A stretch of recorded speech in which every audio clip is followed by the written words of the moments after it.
Moun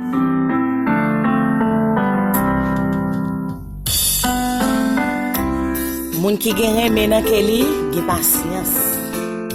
Li gen bon cœur. Li pa envie sur l'autre moun.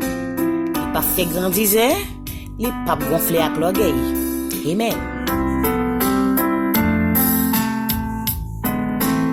Moun qui gen reme nan ke li, pa fait rien qui pou faire moun honte.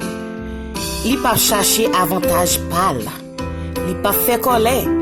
Li pa kembe moun nan ke. Amen. Moun qui gen reme nan ke li, pa prend plaisir dans ça qui mal. Li prend plaisir dans ça qui vrai.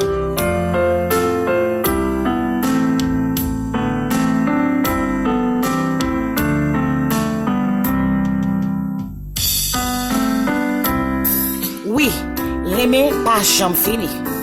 Pouvoir pour bay misay qui sorti dans mes bon Dieu pas là pour tout le temps. Pouvoir pour parler langage gen pour finir on l'air. Connaissance gen pour disparaître. Parce que ça nous connaît, nous pas fin connaît net. Ata misay qui sorti dans bon Dieu yo, nous pas fin bay yo net. Mais laisse ça qui bon net la va venir, ça qui poko fin bon gen pour disparaître.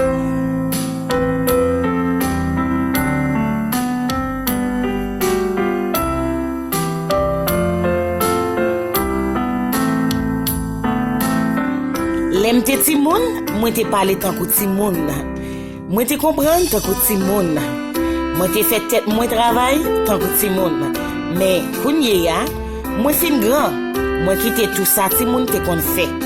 Kon sa tout, ça nou wè kounye ya.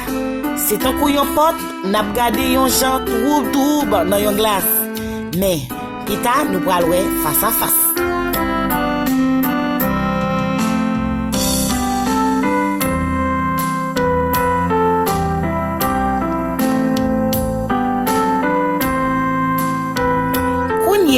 Nous pas fin connaît tout bagay. Mais pita n'a connaît net aller même Jean bon Dieu connaît nous. Amen.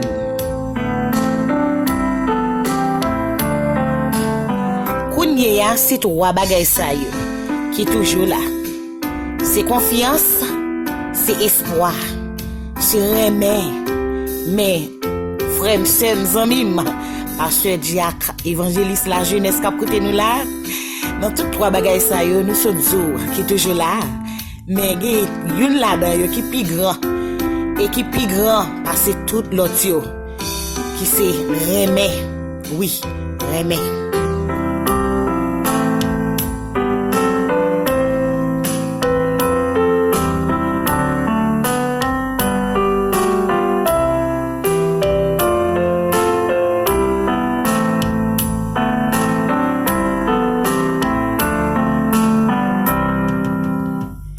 Amen, amen. Kounye a si trois bagay sa yo qui toujours là. C'est confiance, c'est espoir, c'est remè.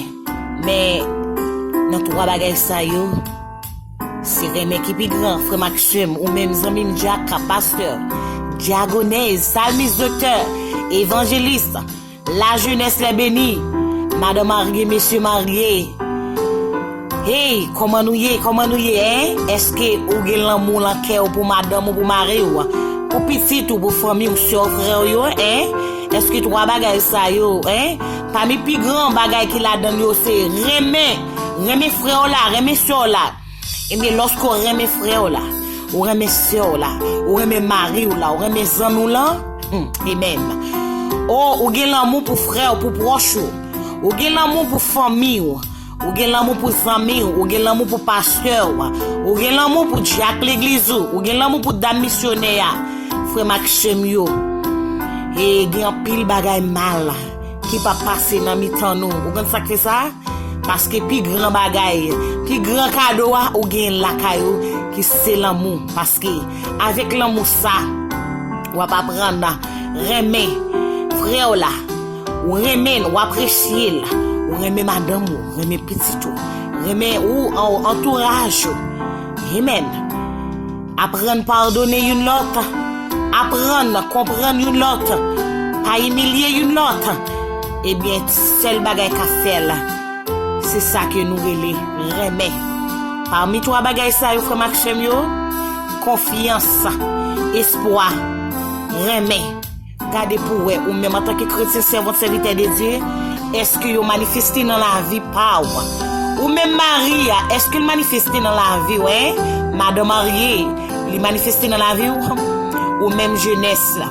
Dans missionnaire, Jack prédicateur, amis, frère soyo, gardez pour ouais, trois bagages ça yo. Est-ce que gen yon qui manifesté dans la vie ou qui c'est plus grand, qui c'est remè?